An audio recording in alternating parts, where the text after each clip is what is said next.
यानंतर आता एक अत्यंत महत्त्वाची बातमी आपल्या हाती येते, ती आपण बघूयात आणि ती म्हणजे मुंबई महापालिकेसंदर्भातली बातमी आहे। मुंबई महापालिकेत शिवसेनेला काँग्रेसनं मदत करावी असा सूर काँग्रेसच्या बैठकीत सध्या उमटतोय।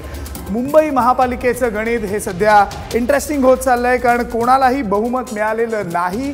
सध्या शिवसेना जरी नंबर 1 चा पक्ष असला तरी सुद्धा शिवसेनेला मदत करावी काँग्रेसने, हा सूर जो आहे तो सध्या काँग्रेसच्या बैठकीतून उमटलेला आहे। नारायण राणे, संजय निरुपम यांनी पक्षश्रेष्ठींकडे त्या संदर्भात आग्रह केला आहे। महाराष्ट्र वनला सूत्रांकडून ही माहिती मिळते। याचबद्दल आपण बोलूया।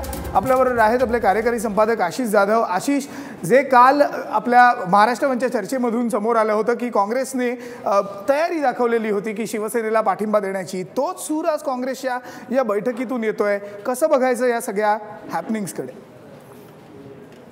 विनायक, आज काँग्रेसच्या वरिष्ठ नेत्यांची कोर कमिटीची बैठक झाली आणि त्यामध्ये महत्त्वाचा विषय डिस्कस झाला, तो म्हणजे मुंबई महापालिकेमध्ये जे आता पक्षीय बलाबल तयार झालेलं आहे, कालच्या निकालानंतर जी संख्याबळ पुढे आलेली आहेत, त्यामध्ये शिवसेना महापौर बनू शकतं। पण कधी जेव्हा काँग्रेस आणि राष्ट्रवादीची मदत किंवा काँग्रेसची एकट्याची जरी शिवसेनेला मदत मिळाली, पाठिंबा मिळाला, तर शिवसेनेचा महापौर होऊ शकतो आणि भाजपला रोखता येऊ शकतो।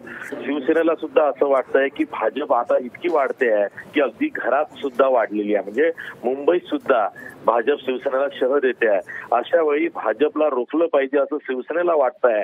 म्हणून काँग्रेसचे नेते नारायण राणे असतील किंवा पदच्युत किंवा त्यांनी राजीनामा देऊ केलाय असे मुंबई काँग्रेसचे अध्यक्ष संजय निरुपम या दोघांनी पक्षश्रेष्ठींकडे आग्रह धरलेला आहे की या क्षणाला शिवसेनेला काँग्रेसला पाठिंबा दिला पाहिजे, मदत केली पाहिजे। तसं केलं तर मुंबईमध्ये आणि राज्यामध्ये भाजपला रोखता येईल आणि त्याचा कुठलाही विपरीत परिणाम हा काँग्रेसच्या प्रतिमेवरती होणार नाही, कारण मुंबईमध्ये शिवसेनेला मुस्लिम मतं सुद्धा मिळालेली आहेत।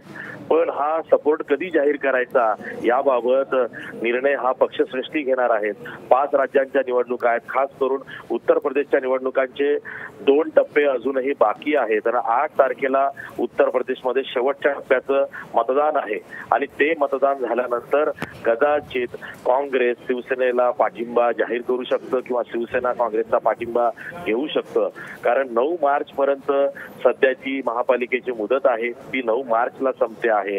8 तारखेला बऱ्याच घडामोडी होऊ शकतात आणि त्या घडामोडी अंती जसं नारायण राणे आणि संजय निरुपम पक्षश्रेष्ठींकडे आग्रह धरतायत की शिवसेनेला मुंबईमध्ये पाठिंबा द्यायचा। एवढंच नाही तर जिथं शिवसेना आणि काँग्रेसची सत्ता स्थापन होऊ शकते तिथं सुद्धा मदत करण्याचा आग्रह नारायण राणे यांच्याकडून धरला गेला अशी माहिती सूत्रांकडनं महाराष्ट्र वनला मिळते आहे। Already backdoor talks between Congress and Shivsena सुरू झालेले आहेत।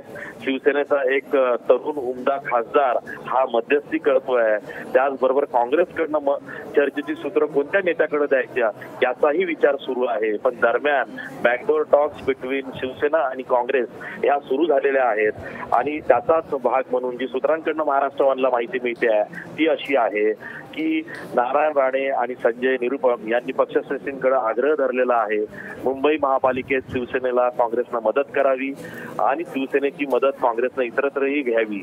या संदर्भात पक्षश्रेष्ठींकडे अजूनही प्रस्ताव जायचा आहे, तो थोड्याच दिवसांमध्ये जाणार आहे, कारण घाई कसलीही नाही आहे, जाणीवपूर्वक हा निर्णय घ्यायचा आहे। दरम्यानच्या काळात बॅकडोर टॉक्स करायच्या आहेत, त्या सुरूही झालेल्या आहेत आणि त्यानंतर जाहीरपणे जेव्हा हे सगळ्या गोष्टी होतील तेव्हा वाटाघाटी करायच्या असं आजच्या बैठकीमध्ये ठरलंय अशी माहिती सूत्रांकडनं महाराष्ट्र वनला मिळते आहे।